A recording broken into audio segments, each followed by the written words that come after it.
எங்கும் கிளைகள் கொண்ட Annamal institute of hotel management and hospital management படிப்பில் சேர்வதற்கான அட்மிஷன் நடைபெறுகிறது.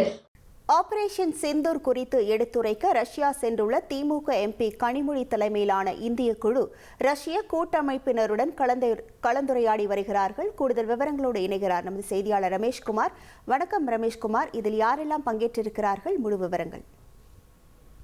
ஆபரேஷன் சிந்தூர் குறித்து விளக்கமளிக்கவும் பயங்கரவாதத்திற்கு எதிரான இந்தியாவின் நிலைப்பாட்டை உலக நாடுகளுக்கு தெரியப்படுத்தவும் திமுக எம்பி கனிமொழி தலைமையில் ஒரு குழு அமைக்கப்பட்டிருந்தது. இந்த குழு நேற்று ரஷ்யா புறப்பட்ட நிலையில் இன்று இந்த குழு ரஷ்யாவை சென்றடைந்தது. இதனைத் தொடர்ந்து இந்த குழு தன்னுடைய முதல் அதிகாரப்பூர்வ சந்திப்பை ரஷ்ய நாட்டு அதிகாரிகள் மற்றும் உறுப்பினர்களோடு மேற்கொண்டிருக்கிறது.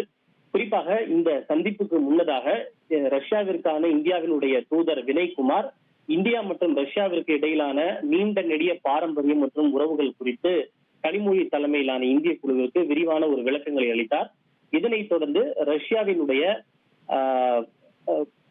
ரஷ்யன் பெடரேஷன் என்று கூறப்படுகின்ற பெடரேஷன் கவுன்சிலில் ரஷ்ய நாட்டின் சர்வதேச விவகாரங்களுக்கான துணைத் தலைவராக இருக்கக்கூடிய ஆண்ட்ரே டெனிசோ மற்றும் இதர செனட்டர்களை சந்தித்து ஆபரேஷன் சிந்தூர் குறித்தும் பயங்கரவாதத்திற்கு எதிரான இந்தியாவின் நிலைப்பாடு குறித்தும் அவர்கள் எடுத்துரைத்து வருகின்றனர். குறிப்பாக ரஷ்யன் பெடரேஷன் என்பது ரஷ்ய நாட்டு நாடாளுமன்றத்தினுடைய மேல் சபை என்று கருதப்படுகிறது. எப்படி இந்தியாவில் மாநிலங்களவை இருக்கிறதோ அதே போல இந்த ரஷ்ய நாட்டினுடைய மேல் சபை தான் ரஷ்யன் பெடரேஷன் என்று கூறப்படுகின்றது.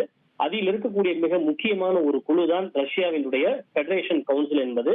அந்த குழுவில் தான் தற்போது இந்த குழு அதிகாரப்பூர்வமாக சந்தித்து இந்த கலந்துரையாடலை மேற்கொண்டு வருகிறது. சர்வதேச விவகாரங்களுக்கான குழுவினுடைய துணைத் தலைவர் ஆண்ட்ரே டெனிசோ மற்றும் இதர நாடாளுமன்ற உறுப்பினர்களை சந்தித்து இந்தியாவின் நிலைப்பாட்டை கனிமொழி தலைமையிலான இந்திய குழு எடுத்துரைத்து வருகிறது.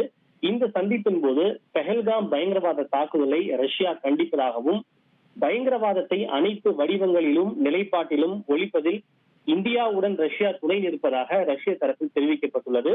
அதே போல பயங்கரவாதத்திற்கு எதிரான போதில் இந்தியாவும் ரஷ்யாவும் பொதுவான நிலைப்பாட்டை பகிர்ந்து கொள்கிறது எனவும் ரஷ்ய தரப்பு கனிமொழி தலைமையிலான இந்திய குழுவினரிடம் இந்த சந்திப்பின் போது தெரிவித்திருக்கிறது. இது தொடர்ந்து இன்னும் சில ரஷ்ய நாட்டு முக்கிய அதிகாரிகள் மற்றும் குழுவினரையும் இந்திய குழு சந்தித்து ஆபரேஷன் சிந்தூர் குறித்தும் பயங்கரவாத நிலைப்பாடு குறித்தும் விரிவான விளக்கங்களை அளிக்க உள்ளனர். உங்கள் விவரங்களுக்கு நன்றி ரமேஷ்குமார். தமிழகம் எங்கும் கிளைகள் கொண்ட Annamal institute of hotel management and hospital management படிப்பில் சேர்வதற்கான அட்மிஷன் நடைபெறுகிறது.